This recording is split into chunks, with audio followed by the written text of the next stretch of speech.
Hi guys! Hello, I'm Ildi I'm Ksenia. and we are reacting together on EXO-L. Today we're returning to our EXO-L video. That will be like the final one for today. And I'm gonna show the DORADO video because many of you requested those. They're all from Japan concerts. Hello Tokyo Dome. And I really hope Ildi likes it. I will. So far I loved all of them and I had extensive thoughts and very long talk. Because if you want to watch the performance, this is one you have to look for. Well, are we going to find some treasures in DORADO by any chance? Other than Absolutely. hopefully Lei being on the screen? Absolutely. Okay. Start counting treasures. Okay, 1, 2, and 3. Ooh.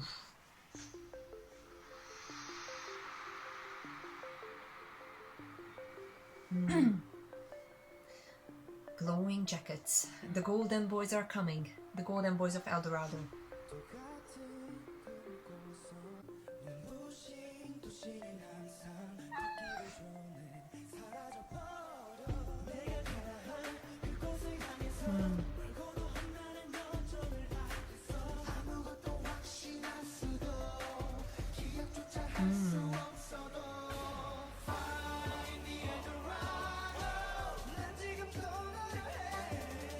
What is this song?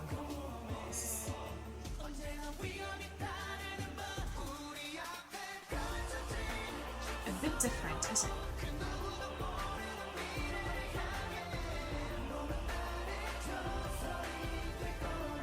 I'm just a bit confused about the musical elements in the same song.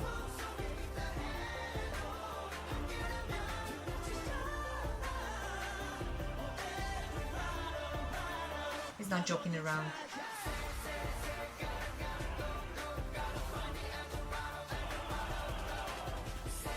A lot of body rolls.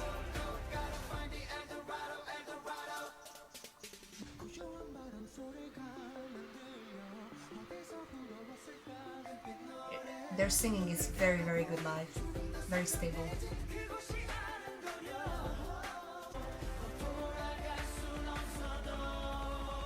He has a special gaze. Oh, high notes.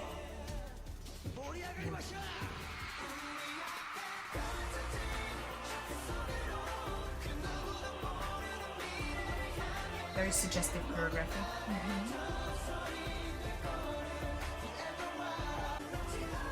I would probably have to listen to this with just the song with earphones to make sense of the musical influences.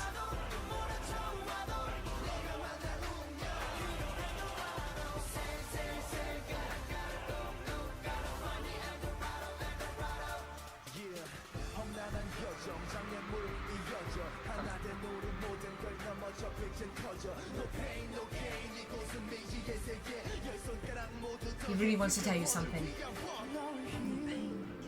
No pain, no gain. Oh, his voice is exceptional.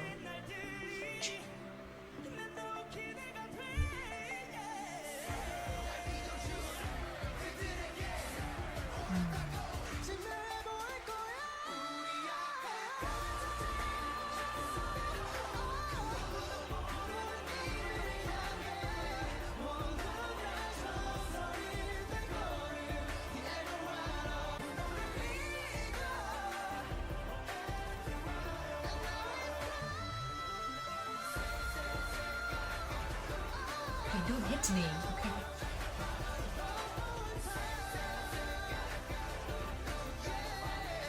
High note. Listening.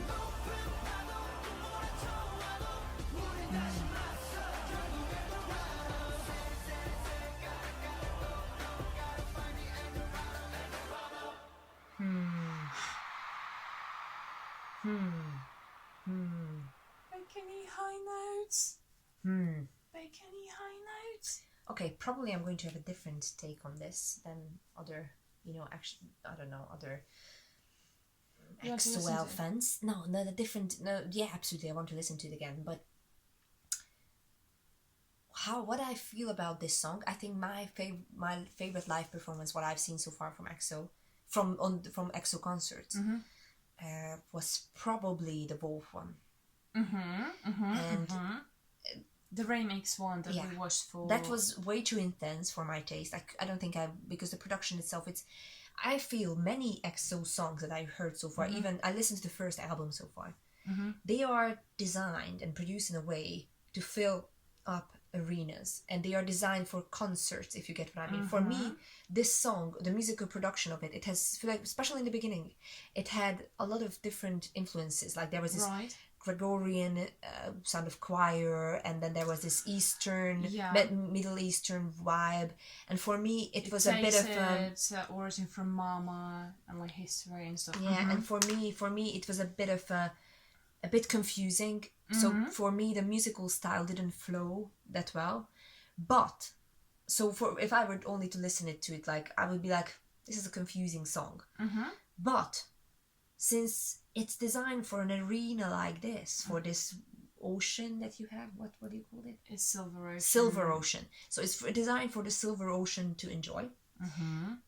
I think it works very well in a concert. It's designed specifically for a performance.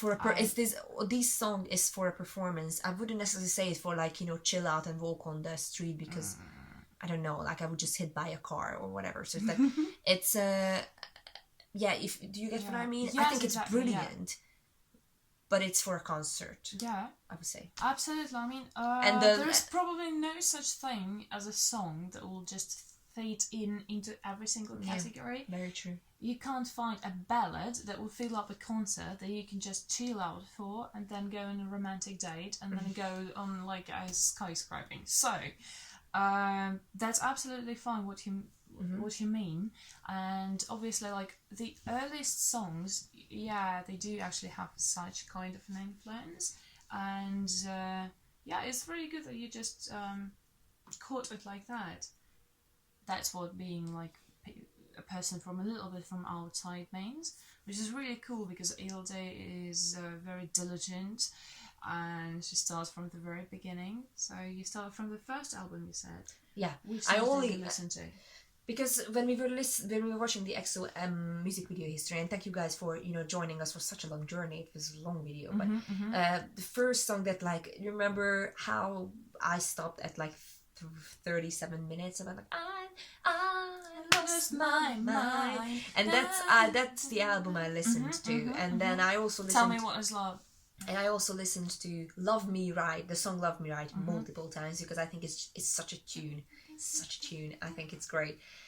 So I'm slowly learning, but to be fair, Ksenia, I think I'm going to go like that. I think I'm going to go with breaks so I can absorb the beat, the stuff, because it's just to understand the musical influences. I think SM generally, because I listened to a lot of Super Junior recently, and I really like them as people, and Black Suit for a reason why. Many times, and but like so I watch and listen to a lot of Super Junior, and their musical journey is very interesting as well, like how it developed and how it kind of suits them with each concept and whatever. But I think there's definitely an SM sound when it comes to production. I think Ben will give us some more insights on that, but in a sense that it's dramatic. It has a dramatic effect to it, which is not in a good way, like in a theatrical way. Do you get to, like, theatricality? Like in this one, there's very performance. Like there's a specific type of performance. But what I also wanted to say that EXO, hopefully we are going to react to that. But EXO performed on the Olympics, and I watched it live. You watched it live. We both watched it live. Same. So, we're like a little bit afraid that our next reaction would not be so genuine. Yeah, because it probably that's the situation. But guys, please you say first.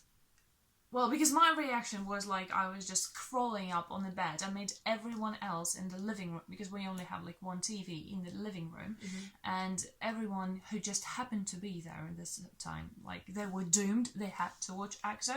This is how I spread K-pop to other people. Force and obedience. that was a joke. Just please make a comment. And I was just like screaming and squealing and making funny noises. My reaction was very different, guys, and I tell you why. Because I watched the BBC. BBC was showing it here in the UK. The BBC Two, BBC Sport or whatever. But the thing is, I watched the whole closing ceremony, and after watching this performance, this is just another great example of something that we K-pop fans already knew. Doesn't matter which fandom are we from or what we like, but people who know K-pop already knew that EXO, they are brilliant performers and so talented. And I would like to rub this amazing performance into some of the commentators' face, and I will tell you why. It was just the commentary. I got the state that I was actually angry tweeting because, which I never do. But the situation was, it's just a slight comment, but it was an example of ignorance that we usually see in, let's put it this way, like worldwide, but in this case then, Western or like Anglo-Saxon journalism, who just like, basically the commentator made a comment about EXO right away after they performed, completely dismissing them about like, oh, interesting performance, whatever, but because he felt the need that he needed to say something. And he probably didn't, read the brochure that the organizers surely put together on the acts or the artist, or they didn't do the research like Google EXO and to see the numerous accomplishments that they had and the amazing sales and chart-topping albums and everything, which he could just said that, but he didn't say that. Instead, he just said that I saw a press conference yesterday, he said, and they had I saw 8 blank faces once they got asked about what sportsmen are they hoping to see, and I saw 8 blank faces, which kind of sounded like, pretty boys with no thoughts. Like that was the meaning of his comment.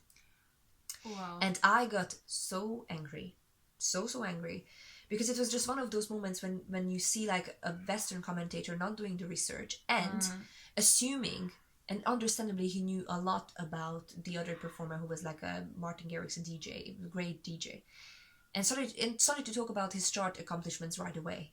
And it sounded like, just because you are maybe not that well known in this part of the world or this hemisphere, that doesn't mean that you are not incredibly successful and popular everywhere else.